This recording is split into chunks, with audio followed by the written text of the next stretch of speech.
Hey guys, I wanted to make a little study, just something that I'm studying right now. I wanted to record this for notes. But if we look, this is going to be in Daniel 7, and we're going to look at these four beasts. And because what I've noticed in studying this is that in the book of Revelation, the book of Daniel it's vital uh, to go with the time frames and to get the full understanding. It's really quite incredible. But if we look here in Daniel 7, verse 3, it says, "And four great beasts came up from the sea, different one from another." So each one was different. Okay. Now we're going to look at what these beasts are, and as we let the scripture interpret the scripture, we will see that a beast is a kingdom. And if we look here, actually, it's down here in verse, I think it's 23. No, notice what it says. It says, "Thus he said, the fourth beast shall be the fourth kingdom upon earth, which shall be diverse from all kingdoms, and shall devour the whole earth, and shall tread it down, and break it in pieces." Okay, so the fourth beast was the fourth kingdom. Okay, so a beast in the Bible and in Bible prophecy, whenever it's talking about a beast, it's talking about a kingdom on the earth. Okay, very important to know, because when you get in Revelation and you see all these beasts, you realize that they're kingdoms. And it's probably why when we look at kingdoms in the world today, like USA, Russia, China, whatever the kingdom is, Canada, if you notice that countries often use a beast as their symbol, like an eagle for America, or a bear for Russia, or what, the dragon for China. So this is, so we do the same thing. So anyway, so that's what a beast represents. When we're in the Bible, we're talking about world kingdoms. Okay, and now these four beasts, or these four kingdoms, they came up from the sea. Okay, that's interesting to note, because if we go to Revelations, it's 17:15, and I don't, we're just going to go there real quick. I want to show you guys. If we go to Revelation, it just gives us the symbols of the Bible, knowing how to interpret it.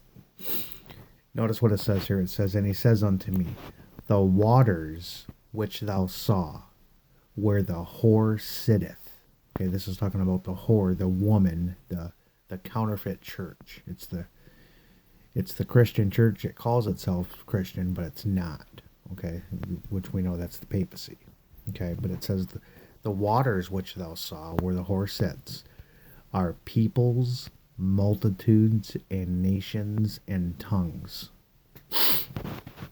Okay, so the waters, the sea, if a kingdom comes up out of the sea, it's talking about a kingdom that's coming up out of the people, out of the nations and multitudes and languages and ethnic groups. Okay, so that's key to remember. So these four beasts, for instance, this fourth one, which is the Roman Empire, all the people were over there in Rome, in Europe. There were, millions and millions of people, and this kingdom came up. So that's all it means. Like think about here, the USA, when the Protestants and everybody was escaping persecution, they came over to America for freedom. And then we grew up out of the earth, okay, because there weren't a lot of people here. It was really a barren land. There were Indians here, but for the most part, it was a lot of open territory. So America came up out of the earth, and then we grew into a great nation.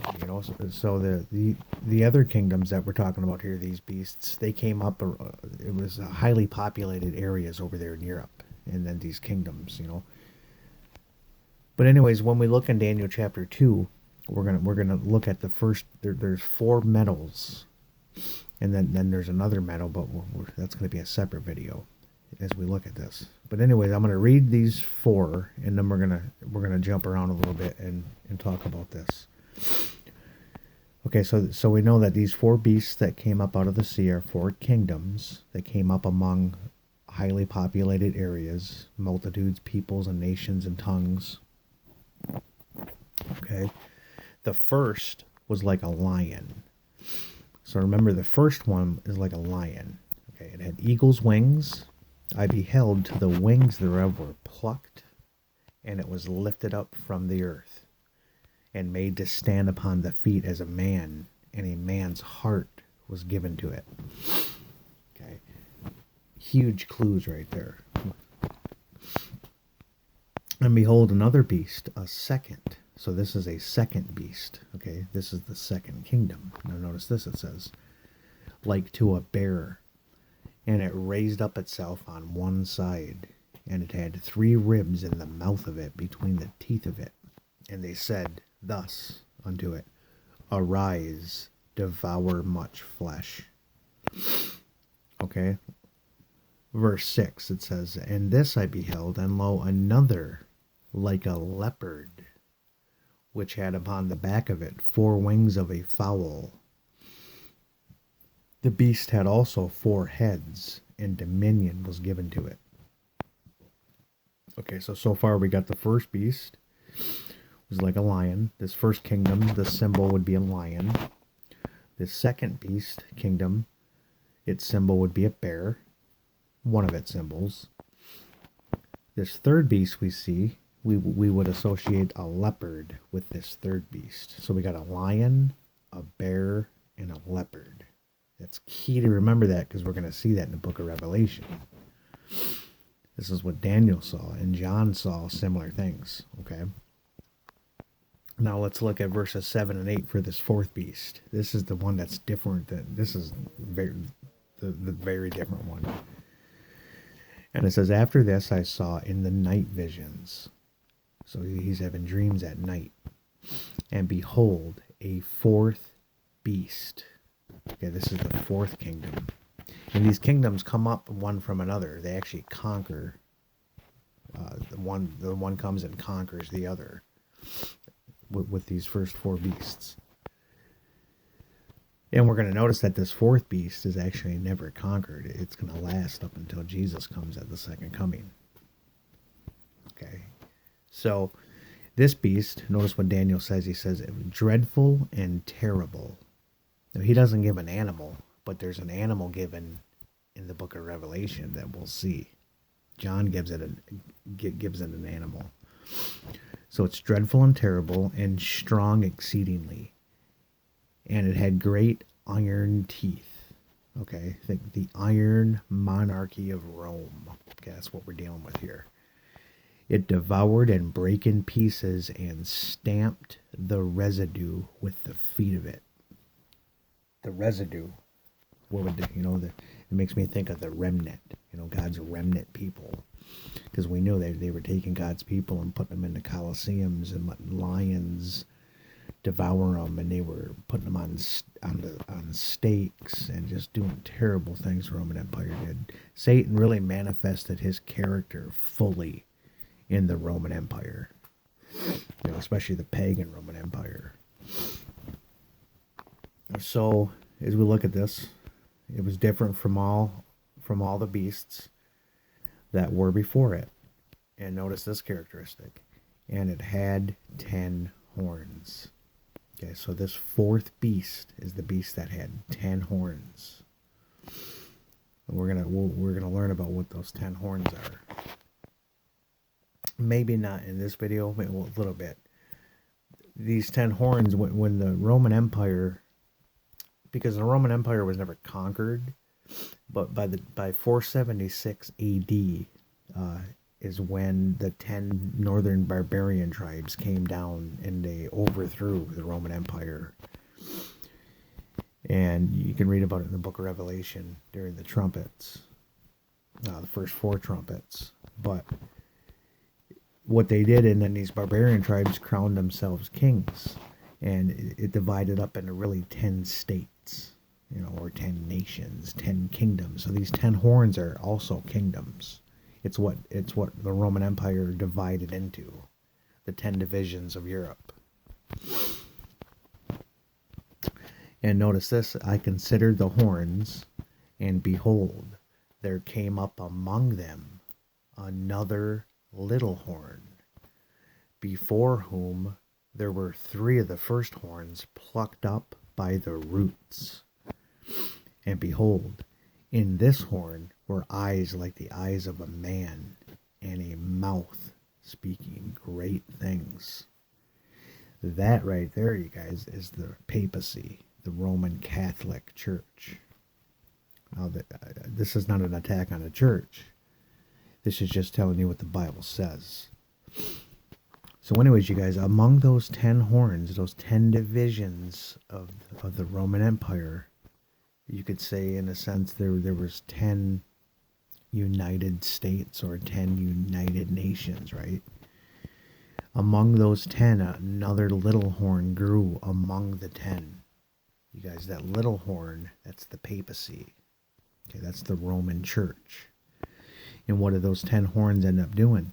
They gave their kingdoms and all their power and strength and seat. They gave it to the Pope. And the Pope was the dictator, in the church for 1260 years ruled through the state. And we remember this history as the Dark Ages. Okay, when the Christian church was in charge of the governments of this world, it was the darkest time in human history. So that should tell us something. Church and state, it should always be separate. It's what Jesus taught. He said to render unto God the things that are God's, and to Caesar the things that are Caesar's. It's separate church and state. That's why America, in the beginning, that's why we separated church and state, because we didn't want this to happen. Because when that happens, people die. God's people die because they can't conform to Caesar. You know, they can't. The Roman Church, we are to protest the Roman Church. All their beliefs and doctrines. Peacefully protest. You know, and we cannot give in to them. And then the Pope wants us all dead. He's not going to stand for it because he's a dictator. He's a dragon. He's a communist leader of a church and a state mixture. So it's not going to be good for God's people, but it's going to end good because Jesus is coming back. And that's the beautiful part. Not a soul on earth can stop him from coming back. You know, I mean, God is looking for people right now, you guys. And he's calling me to be in this last group of 144,000. He's looking for a people that want him to come back and that are ready for him to come back, because sin has been dealt with in their lives. And this is where I want to get to. So this is so awesome. So as we look at this, you guys, we just read these 4 beasts, okay? And now notice this, you guys. These 4 beasts are talked about. And then there's a mention of the 10 horns and the little horn. And then the very next verse is the judgment, you guys. This fits perfectly into the 1798 and then 1844 judgment. Oh, it's incredible. But if we look in verse 9, it says, I behold till thrones were cast down, and the Ancient of Days did sit. It's God the Father right there, you guys. Whose garment was white as snow, and the hair of his head like the pure wool. His throne was like the fiery flame, and his wheels as burning fire. It's the angels. So there, the judgment comes right after this little horn. Because look here in verse 11, we got the deadly wound of 1798. And I beheld, then because of the voice of the great words which the horns spake, that would be the papacy, the great blasphemy words they're speaking. I beheld even till the beast was slain, and his body destroyed and given to the burning flame. You guys, that's the beast was slain. That's the 1798 deadly wound. Napoleon gave it. And then that's setting up the 1844 judgment perfectly. So that's incredible. But anyways, back to these 4 beasts, okay? And remember, we had a lion, we had a bear, we had a leopard, and then we had a 4th beast, but no animal is given to it yet. We'll see in Revelation that there is a fourth animal mentioned. But before we do that, I want to look. Revelation, there's a note. That's 13:2. There's a note I got in here. If we look in Hosea, you guys, God to his people, check this out. It says Hosea 13, verses 7 and 8. It says, therefore, I will be unto them as a lion, as a leopard by the way will I observe them. I will meet them as a bear that is bereaved of her whelps, and will rend the call of their heart. And there will I devour them like a lion. The wild beast shall tear them. You guys, a lion, a bear, and a leopard. This is how God the Father, these are animals, the Father and the Son, ultimately, but these are animals that God describes. Okay, him. So we're seeing Satan counterfeit these animals in the first three kingdoms. We see the lion, the bear, and the leopard. These are Satan's counterfeits, his state kingdoms that he's working through on the earth. So it's kind of a cool connection I made. I'm sure a lot of people have made that, but just to see it is really interesting. But anyways, let's go back now. So there's four kingdoms, four great beasts that came up out of the sea. Okay, now if we go to Daniel 2, we're gonna look at this too. This is the dream that Nebuchadnezzar is given, okay? Now we'll pick up in verse 31. And it says, Daniel speaking, he says, thou, O king, sawest, and behold, a great image. This great image, whose brightness was excellent, stood before thee, and the form was terrible. Okay, now notice this. The image's head was of fine gold. Okay, that's the first kingdom. That's the fine gold, the head of gold. And then his breast and arms of silver. Okay, so now we have a second, silver. His belly and his thighs of brass. Okay, so now we got a third one of brass. His legs of iron. There's a fourth one. And his feet, part of iron and part of clay. The feet we're not going to talk about yet, because that's the 5th, 6th, and 7th kingdoms, and 8th actually too. Okay, but these first four are metals: gold, silver, brass, and iron. And if you study this, you'll know that Daniel's telling us that the head of gold, this first kingdom, okay, that's Nebuchadnezzar. It's Babylon, the kingdom of Babylon. And you can see that in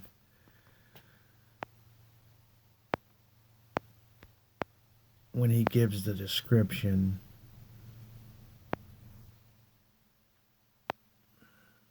All right, here, verse 38 at the end of it, it says, and has made thee ruler over them all. Thou art this head of gold. He's telling Nebuchadnezzar that. Okay, so Babylon is the head of gold. Okay. Then after thee there shall arise another kingdom inferior to thee. Okay, that would be the silver. And another third kingdom of brass, which shall bear rule over all the earth. Okay, that's Alexander the Great and the kingdom of Greece. That'd be the third kingdom. And the fourth, this is, remember, the iron kingdom, shall be strong as iron, the iron monarchy. For as much as iron breaks in pieces and subdues all things, and as the iron that breaketh all these, shall it break in pieces and bruise. That's key right there, you guys. It's not only going to break in pieces, but it's going to bruise. We got to ask ourselves, what's it going to bruise? I saw this the other day and it blew me away when the Spirit revealed this to me. Jesus.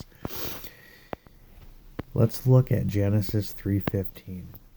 And it says, and I will put enmity between thee and the woman. He's talking to the serpent, the dragon, Satan, the devil, Lucifer. and between thy seed and her seed. Okay? It shall bruise thy head, and thou shalt bruise his heel. So Satan's going to bruise the seed of the woman, which is Christ. Okay? What kingdom was it that killed Jesus Christ? The fourth kingdom. The iron, the Roman Empire. So when it says there, it shall bruise, it's the kingdom that bruised Christ that killed him. Well, we know the church really killed him, but the state is the one that made the law to kill him. We saw that church-state union with Caiaphas and Pilate. But isn't that pretty cool, though? I mean, it's terrible that he had to die, but I mean, he came to do this for us, you guys. He sacrificed his own life, and he lived a perfect life so that we can overcome sin if his life is put in us. So I just thought that was kind of cool when I saw that it shall bruise. I remember that verse from Genesis 3:15. It was none other than that fourth iron kingdom that bruised Christ. So that was pretty interesting. Okay, in the feet of iron and clay, we'll look at that another time. But I just wanted to show you that there are four kingdoms here also, four metals. These are those four kingdoms that came up, the beasts that came up out of the sea. So we got that. So we got Daniel 2 and Daniel 7. We're seeing these kingdoms. Okay. Now I want to go to a very interesting. It's in Revelation 13. We're going to look at verse 1. And it says, "And I stood upon the sand of the sea." Okay, so we got the sea again. That's where the other four kingdoms came up. "And I saw a beast rise up out of the sea." Okay, this beast having 7 heads and 10 horns, and upon his horns 10 crowns, and upon his heads the name of blasphemy. Oh, you guys. So this kingdom, this would be the 5th kingdom right here. In this verse, it's talking about the Papacy, the Roman Catholic Church, when the 10 horns gave their power to the Papacy. The Papacy then ruled through the Dark Ages. Okay. And they came up they came up out of the sea, out of all the people that were over there in Europe. This is how the Roman Church came up, just like the other ones. And, well, let's see what else it says here. Rise up. Having 7 heads and 10 horns. Okay. You know what's funny? Interesting. I from the understanding I have right now in the Bible is that the 7 heads and the 10 horns, they're all kingdoms. The 10 horns, from what I've been able to tell, are those 10 divisions of the Roman Empire of Europe. Okay. They, from about 476 to about 538 AD is when they were really established, and then they gave their power to the papacy, to the Pope. But these 7 heads, you guys, and I think like a head, like it's a head of state. These are 7 world kingdoms that Satan has been working through on the earth up until the second coming. And that stretches from Babylon all the way down to the final one, which it looks to me to be the United Nations is going to be the 7th. They're the ones that are going to give the power to the papacy. And it's happening right now in the world. In 2015, the United Nations, after the Pope met with the United States Congress, then he went to the United Nations, and the United Nations headquarters raised the Vatican flag. And you have to ask yourself, if they're in bed with each other and they're in union, since 2015, are we seeing drastic changes throughout the world? Well, anybody that's living in 2021 would say everything has been changing and that was since then is when these changes have been taking place. You know, when you look at this Agenda 21, I mean, the UN is working with the papacy. So is the United States. Those are the 2 key players. That is how the papacy is getting their power back. Through the U.S. and it's through the United States and the United Nations, because it's united. It's a united global kingdom at the end. So that's incredible. But notice this now. So as we know that, the 7 heads and the 10 horns, because remember these horns right here, there's 10 crowns. Okay, so those 10 crowns means 10 kings, 10 kingdoms. Okay, so those 10 horns are the barbarian tribes that the Roman Empire divided up into. In a sense, it was overthrown from within. You know what I mean? It wasn't conquered from without. But the key verse right here is verse 2. Notice this, it says, and the beast. Now, when we're talking about the beast, you know, there's a lot of beasts. But if you had to put one special beast, you know, the beast, the mark of the beast, the image of the beast. I mean, that's the papacy that we're dealing with. But notice verse 2, it says, and the beast which I saw was like unto a leopard, and his feet were as the feet of a bear, and his mouth as the mouth of a lion. And the dragon gave him his power and his seat and great authority. Now there we go again, you guys. We have the lion, the bear, and the leopard. Those were the first 3 kingdoms that we saw in Daniel chapter 3. That'd be the gold, the silver, and the brass. Okay? Now just bear with me here, because as we look at this is so neat. Okay, so Satan worked through Babylon, Medo-Persia, and Greece. Those 3 kingdoms, okay? And then there's a 4th kingdom mentioned, the dragon. That's that great and terrible beast that Daniel didn't put an animal to. Okay? It's the dragon. That's the Roman Empire. You guys, isn't that incredible? Yeah, the Roman Empire, that's the 4th. And then what's the 5th one mentioned? Well, it's this beast that comes up out of the sea. Okay, they're the 5th beast, because it says the dragon, that's the 4th beast, gave him his power, his seat, and great authority. So the papacy was given their throne and given their armies and kingdoms and government. It was given to them by the 10 horns. The 10 horns were the dragon. Okay? It was the 10 horns of the dragon. So it was none other than the Roman Empire that gave all that power to the papacy, and the papacy became the 5th kingdom on the earth. And they ruled for, 1260, well, really 1290 years, but the 1260 of the Dark Ages. And then in 1798, there was a deadly wound. But that wound is going to be healed. And it's almost healed completely, if it's not already. Because state power, like I said, the United Nations, they're giving their power to the papacy. I mean, it's happening. So we would see 5 kingdoms right here in verses 1 and 2. Okay. The lion, the bear, the leopard, the dragon, and then we'll call it the sea beast. Okay. There's 5. Now there's a 6th kingdom in this chapter mentioned. It's in verse 11. We see right after the deadly wound, in verse 10, okay, and it says, and I beheld another beast. So there's another kingdom. Guys, this would be the 6th kingdom. Okay, notice this, it says, another beast coming up out of the earth. Now this is different than all the other beasts, because all the other beasts came up out of the sea. They came up among many people, nations, tongues, ethnic groups.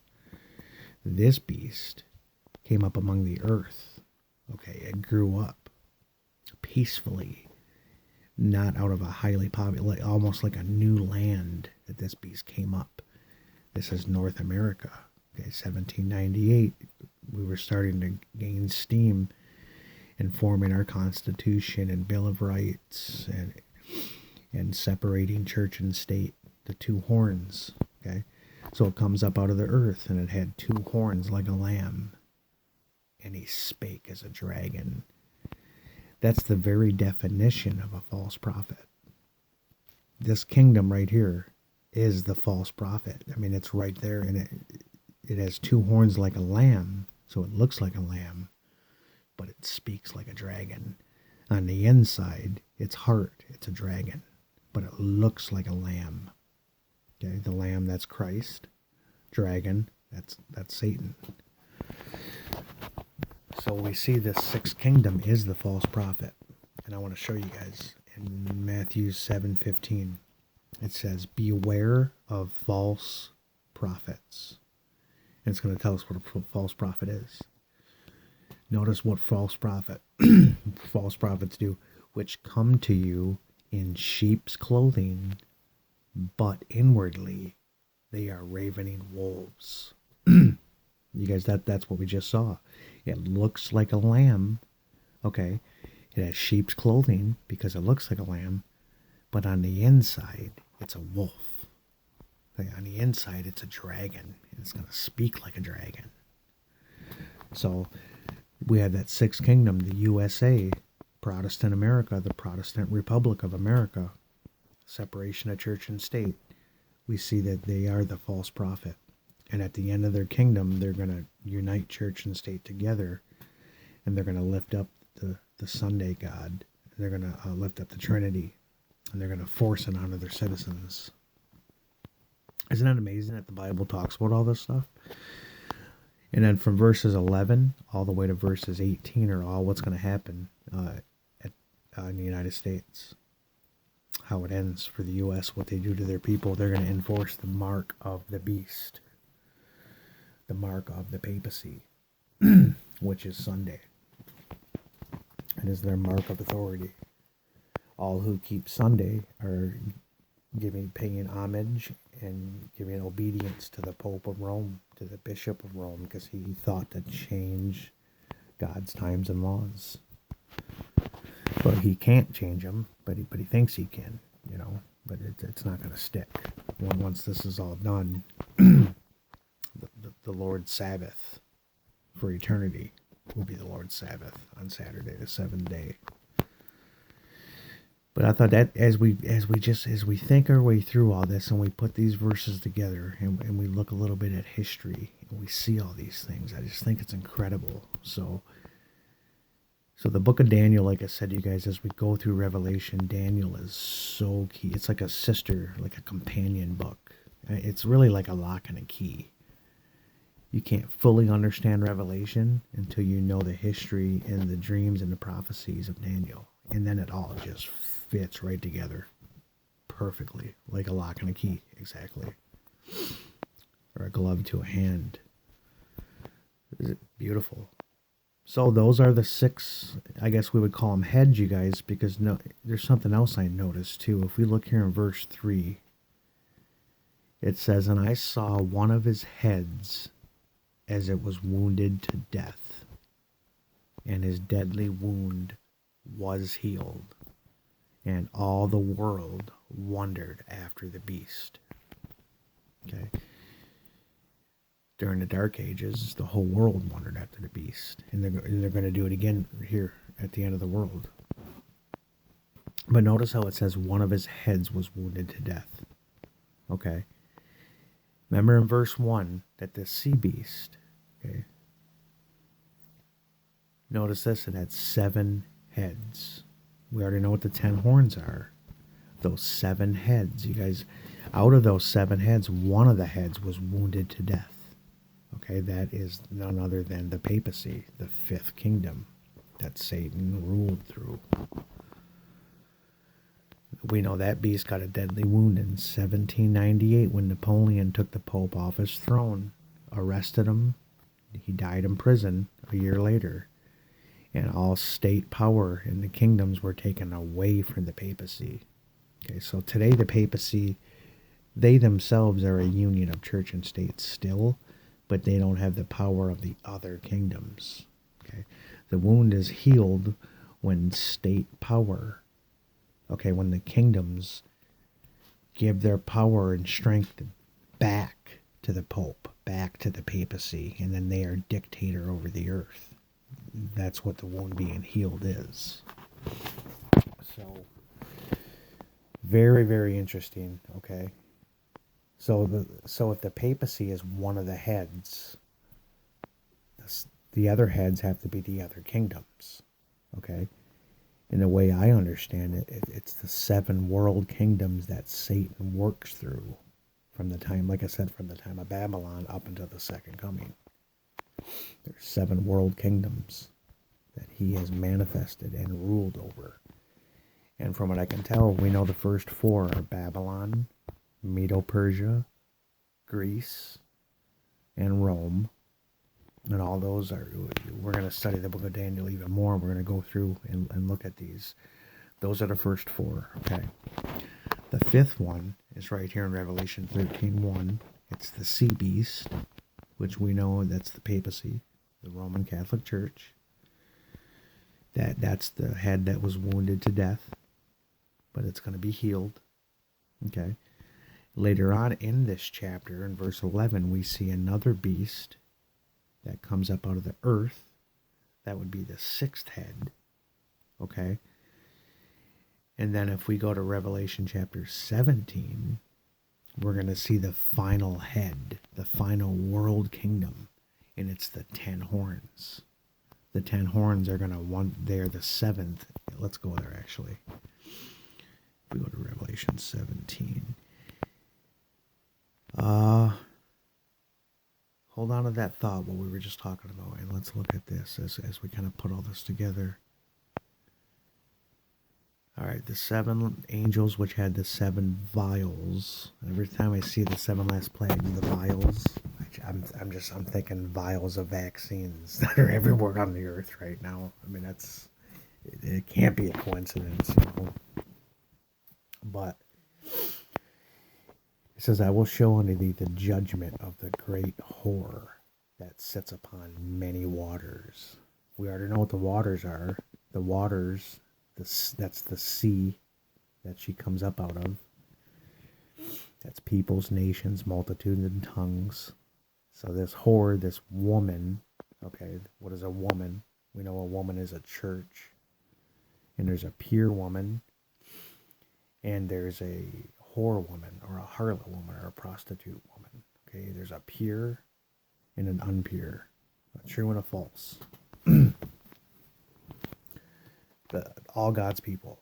Okay, some are true and some are counterfeits. There's 2 groups within God's church as people. So this whore, this woman, sits upon many waters. She sits upon many kingdoms. She did during the Dark Ages. She sat on those 10 horns. Okay, were really 7 ultimately, because three were plucked up.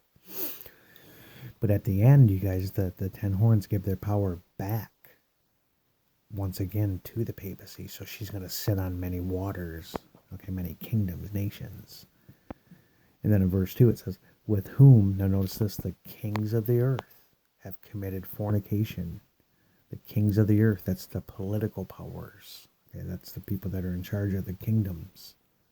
Okay, they commit fornication because church and state is not supposed to be mixed together.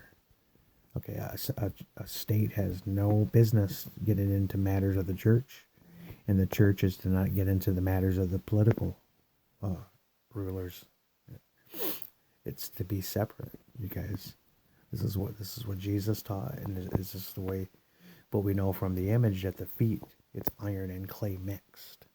It's a mixture of church and state after the Roman Empire, and it's exactly what we've seen for the past, what we're going on, 1600 years.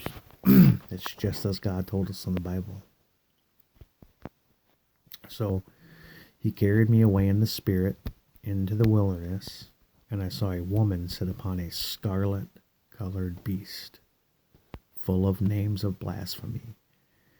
Once again, notice this, having 7 heads and 10 horns.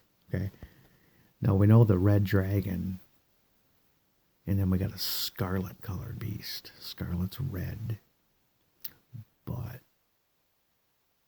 You know what's funny is that Revelation 15 looks to be, to me, is the close of probation in that chapter. In Revelation 16, we see the 7 last plagues poured out. And then right after this, 17 here, we see this woman and we see the kings of the earth, this union of church and state, because it's the 10 horns giving power back to the papacy. It'd be the 7th head, and then the papacy is going to be the 8th, because the wound is going to be healed. I think this is all happening, you guys, during the time of trouble, after probation is closed, because chronologically, it's chapter 17. I haven't got this all figured out yet. I'm just kind of thinking out loud. But,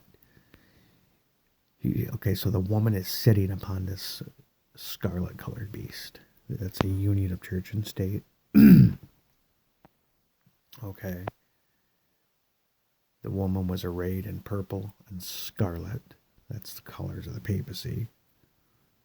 So we know the woman is the papacy, but we know the beast is the papacy too, because she has the kingdoms of the world.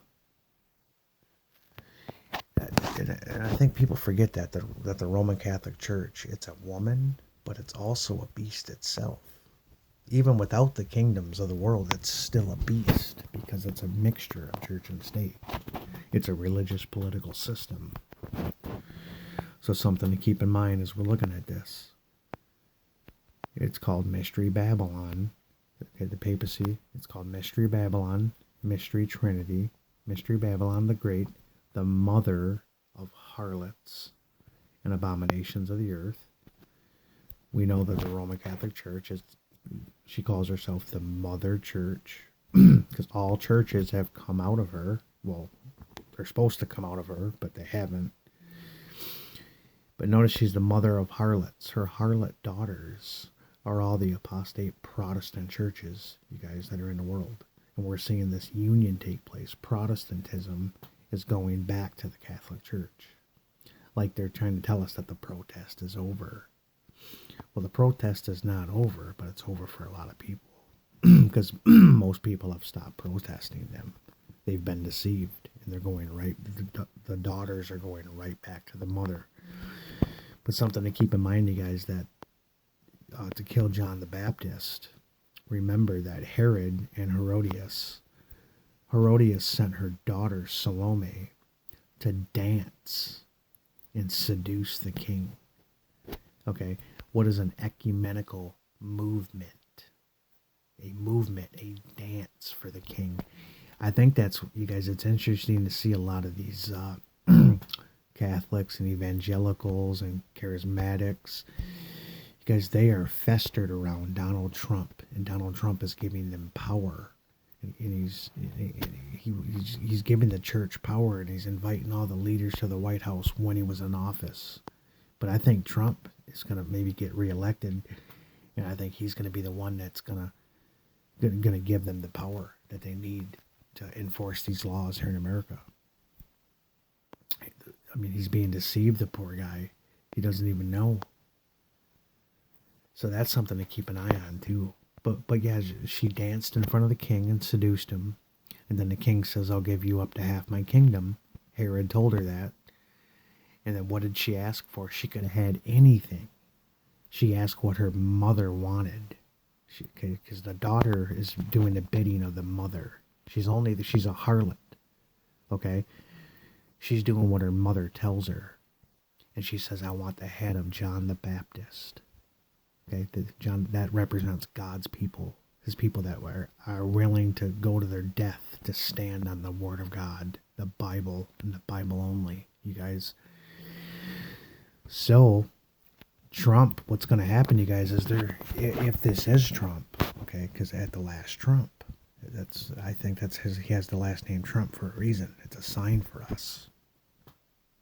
But if they're deceiving Donald Trump, they're going to seduce him enough to the point to where he's going to look at them and he's going to be so happy, and he's going to be like, he's going to say, I'll give you up to half my kingdom. What do you want? If it is indeed Trump, as we're thinking. And the evangelicals, remember, they're the daughters of the mother. And the mother, the Roman Catholic Church. These Protestant daughters are going to be like, we want the head of John the Baptist. That's what we want. So what's going to happen is, if it is Trump, he's going to have to make a death decree and a Sunday law, and all who won't give in, they're going to pass a death decree, and they're going to try to kill all God's people. So that's a study in itself that we need to look more at, you guys, because as we see these things repeat and we see all these parallels and all these stories of the scriptures, God can really, through his Son and through his Spirit in our minds, can take us through the scriptures and teach us these parallels. I've seen so many, it just blows my mind, but I'm trying to study and get everything. I try to write things down.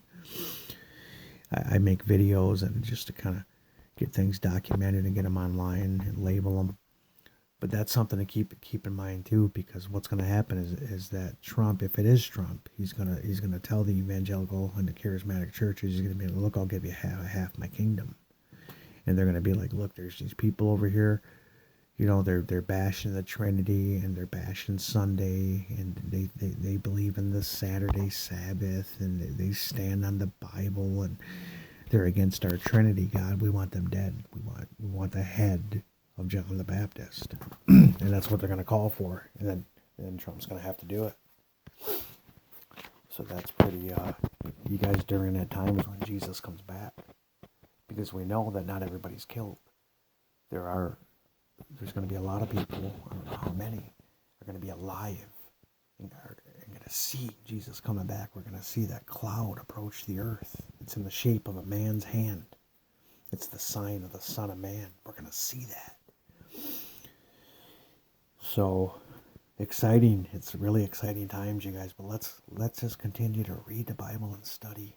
And that's what I'm trying to do, so I can make these videos and get them out and people can watch them. But anyways, that's it for this video, you guys. I just wanted to, we're going to continue going through Daniel and Revelation a lot more, but I just wanted to get this documented. So God bless you guys, and I will have a new video out soon. So all right, you guys, God bless, and I'll see you guys next time.